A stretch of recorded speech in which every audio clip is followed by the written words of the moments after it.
अस्सलाम वालेकुम नाजरीन, मैं हूं आपका मेज़बान अताउल्लाह मेमन। आज हम आपके पास लाए हैं अजब करप्शन की गज़ब कहानी। और ये कहानी इंतहाई दिलचस्प है।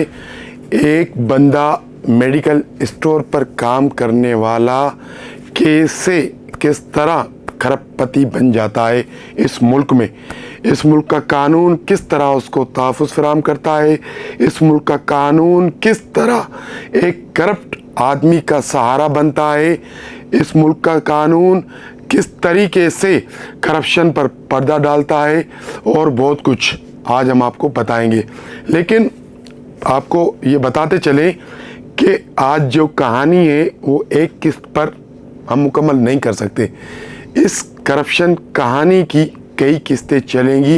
ये करप्शन की कहानी कंदकोट कश्मीर के इलाके गोसपुर से शुरू होती है और कराची पहुंचती है। कराची से दुबई से फिर कहाँ पहुंचती है, ये सब कुछ हम आपको मरहलेवार बताएंगे। तो हम बताने वाले हैं आपको निर्मल दास वेल्थ मूलचंद ज्ञानी से मुतल्लिक।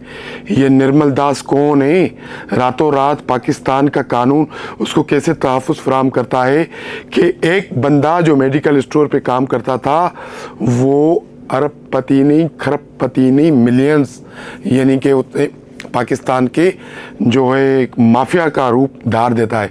ये माफिया किस तरह काम करती है, ये माफिया किस तरह यानी कि पाकिस्तान की आवाम को लूटती है और किस किस तरह इसका नेटवर्क मौजूद है। इसका नेटवर्क बेरिया टाउन में किस तरह मौजूद है। इसका नेटवर्क निर्मल दास का स्कीम 33 में किस तरह मौजूद है। इसका नेटवर्क कराची के दीगर पोश इलाकों में किस तरह यानी कि कायम किया हुआ है। निर्मल दास का नेटवर्क दुबई में किस तरह काम कर रहा है और निर्मल दास का नेटवर्क इंडिया तक भी, सिर्फ पाकिस्तान और दुबई या दीगर जो बैरून मुल्क है वहाँ तक ये कहानी रुकती नहीं है करप्शन की। ये कहानी इंडिया तक भी पहुँचती है और इनके रिलेटिव है, एक उनका भांजा है और उसके साथ मिलकर इन्होंने क्या कारनामे सर अंजाम दिए वो भी कोई लाखों यानी कि करोड़ों की बात नहीं है, वो भी अरबों रुपए की करप्शन है और उस कहानी से भी पर्दा हम हटाएंगे। तो निर्मल दास वेल्थ मूलचंद ज्ञानी ये असल डिस्ट्रिक्ट कश्मीर कंदकोट का इलाका है गोसपुर, वहाँ का रहने वाला है। एक मेडिकल स्टोर पे काम करता था और फिर ये कराची आ गया। कराची में इन्होंने एक्सपोर्ट और इंपोर्ट का काम शुरू किया। फिर एक्सपोर्ट और इंपोर्ट के ज़रिए जो इन्होंने कारनामे सर अंजाम दिए, जो इन्होंने एक नेटवर्क बनाया। उसके अलावा एक और भी कहानी है कि कराची के एक पोश इलाके दुबई महल, आपको जाना पहचाना होगा, क्लिफ्टन की साइड, डिफेंस की साइड, उसके साथ एक महल और भी बना हुआ है। उसके अंडरग्राउंड क्या है, उसके फर्स्ट फ्लोर पे क्या है, उसके सेकंड फ्लोर पे क्या है, वो सब कुछ हम आपको धीरे धीरे से इस निर्मल दास की सारी कहानी बताएंगे। तो स्टार्ट करते हैं। निर्मल दास एक मेडिकल स्टोर पे काम करता था और वो कराची आया। फिर ये चावल के कारोबार एक्सपोर्ट में वो इन्वॉल्व हो गया। फिर उसके बाद एक नेटवर्क बना।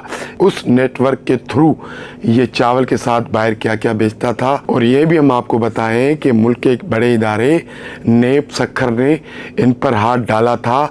इनके खिलाफ तहकीकात हुई थी 2 साल कबल। इनके अकाउंट भी मंजमंद हो गए थे, अकाउंट भी ब्लॉक हो गए थे। फिर वो इंक्वायरी कैसे दब गई और वो अकाउंट कैसे खुल गए, ये भी एक अलग कहानी है।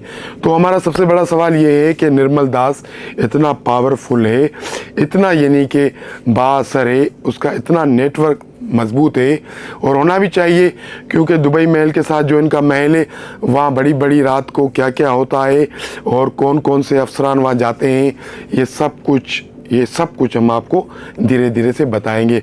तो निर्मल दास की जो अजब करप्शन की गजब कहानी है और इनके जो फ्रॉड है पाकिस्तान से लेकर इंडिया, इंडिया से लेकर दुबई, दुबई से लेकर ऑस्ट्रेलिया, तो ये सब कुछ हम आपको बताते रहेंगे। आप हमारे साथ जुड़े रहिए।